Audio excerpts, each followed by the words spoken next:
Ready to have your ears bleed a little bit?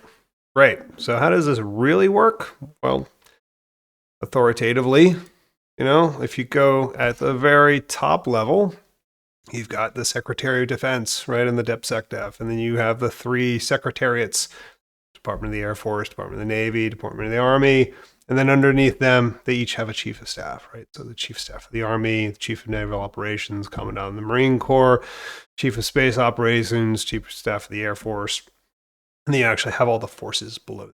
Okay, those are separate from the combatant commands, right? So on one side, you organize, train, and equip. Okay, so at the secretariat level, that's where all the program executive offices are, right? Program executive offices buy stuff. That is the equip, right? And then in the major commands, you have the organizing, right?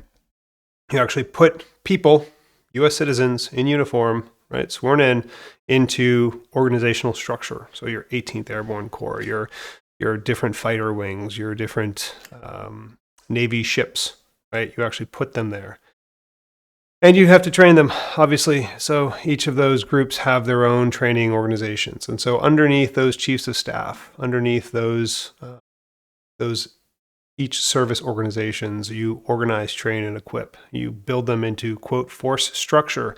And then based on the priorities of the national defense strategy, national security strategy, the military plans and operational requirements, then you start allocating those forces. So there's this whole global force management process, GIFMIG, where there's priorities of national interest, national security strategy, combined plans, national military strategy.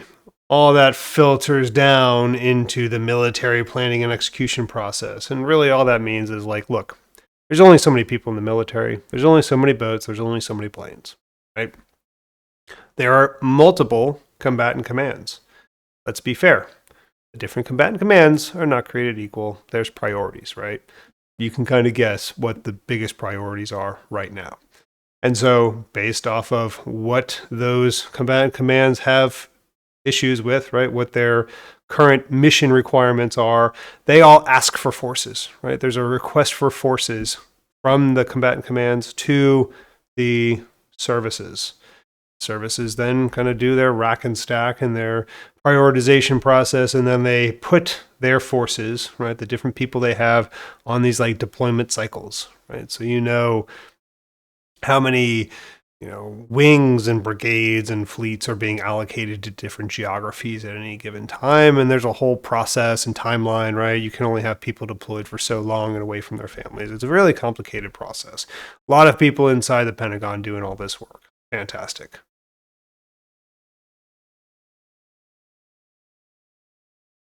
At the end of the day, the COCOMs actually fight the wars, right? It's great. But they don't buy stuff.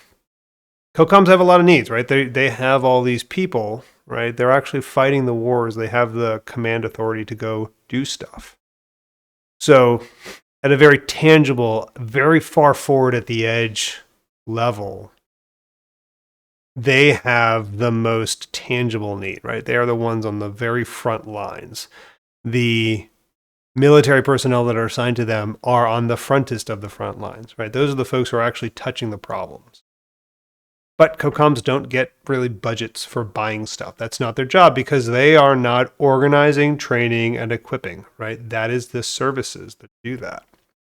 And so the COCOMs have to express their operational needs to the services. And they don't say like, hey, we need tanks, right? They don't get to say, we really want more jammers, right? They express their needs in, we need military, we need ground forces that are able to counter ID threats or drone threats, right? They have to express in terms of the capabilities that they need, the type of personnel that they need, because it is up to the services. It is the services' prerogative to organize, train, and equip their forces as they see fit to satisfy the operational needs of the combatant commands. Combatant commands can obviously have a great influence and a great direction, right? Indo-PACOM right now is putting a lot of weight behind a lot of different operational capabilities. But at the end of the day, the services are the ones that have to buy the stuff, give it to people, and train those people on how to use it.